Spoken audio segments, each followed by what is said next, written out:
if men were that alpha, then they wouldn't be that bothered by this, doesn't really help us when it comes to boys growing up. And that is one of my worries, that for teenage boys now, they are so terrified of the consequences of putting a foot out of line. It's hard enough being a young teenager, working out how things are, working out how to do dating and all of that, without the terror that if you touch in the wrong place at the wrong time, you may find that your whole life is destroyed. See, I and there like is that far terror. too much. Well, I like that. As a mother of a teenage boy, I don't like Really? that That's terror. the most malicious thing I've ever heard. That is awful. I think that men should be frightened I think to you'd touch feel women in a way differently that if you they're were, not comfortable with. But we're talking about Yeah, but teenage we're not talking years, about. We're children. not talking about. We're talking about It's an young interesting children. thing that you see. I would say that attitude actually is part of the problem too. That is that's to me toxic femininity. That is saying you should all be terrified, you men, if you put one. Of assaulting. Well, I think we all understand what sexual assault is.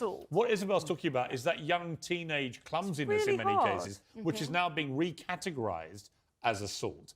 Is that a problem? It's not being recategorised as assault. It's always been assault. It's just we're finally talking about it. I don't agree with that. That's ridiculous. Teenage boy fumbling with teenage girl is not in most cases assault, is it? Do you remember Aziz Ansari, right? Hot off the heels of Me Too, hot off the heels of Harvey Weinstein rightly being dragged through the courts, and it should have got way worse than just prison time, in my opinion. Aziz Ansari had a consensual relationship with a woman. She felt a bit awkward, and afterwards rescinded consent, and he was lumped in, and he had his career. No, I'm with you on that one. Cancelled. I'm with you. So then why should men be afraid of that? Because he didn't touch her without consent, did he? No, but she rescinded his consent, and how she are young saw boys that supposed to navigate this, the whole thing? I'm thinking of my teenage son. You know, he's 14, 15. What's he supposed to say? Would you mind if I put Isabel, my you are an hand... extremely strong woman. I know in your house you're teaching them the difference between assault and then coming on to someone. But I know you are. But what we're talking about is it's been very interesting watching the Me Too movement and the Time's Up movement, how it's all developed. Because a lot of very bad people, Harvey Weinstein and others, got their due comeuppance. We can all agree with that. Yeah. This is not even something to be debated. We're really talking about the grey line, right? Where is that grey line? How do you navigate it? When you're an experienced adult and you've been around the block in many ways, you can navigate that much more intelligently and with emotional intelligence than you can if you're a teenage boy. So the woman on the left-hand side, she's trying to explain that in general, teenage boys, teenagers in general, are going through a lot trying to figure life out, figure out who they are in life.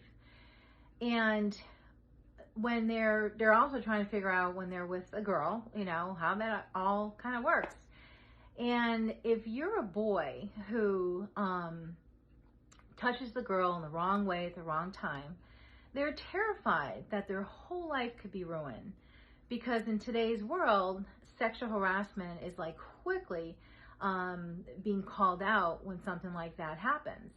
Now, the woman in the middle, after the lady explains this, she goes, yes, absolutely. Like, she agrees with that to be what should happen.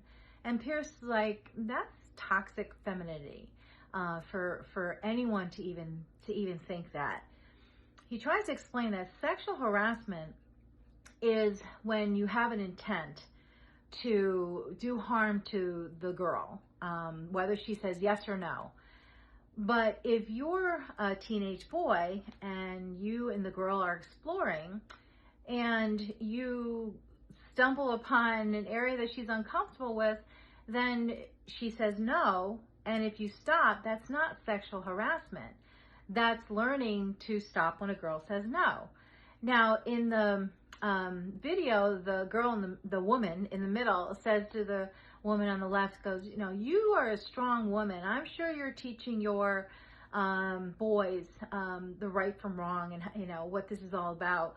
And the thing that first came to my mind, because I have boys, is like, you teach your boys that when a girl says no, anyone says no, that means stop. That's no. Now, if the boy takes it further, ignores the no, then that switches over to sexual harassment.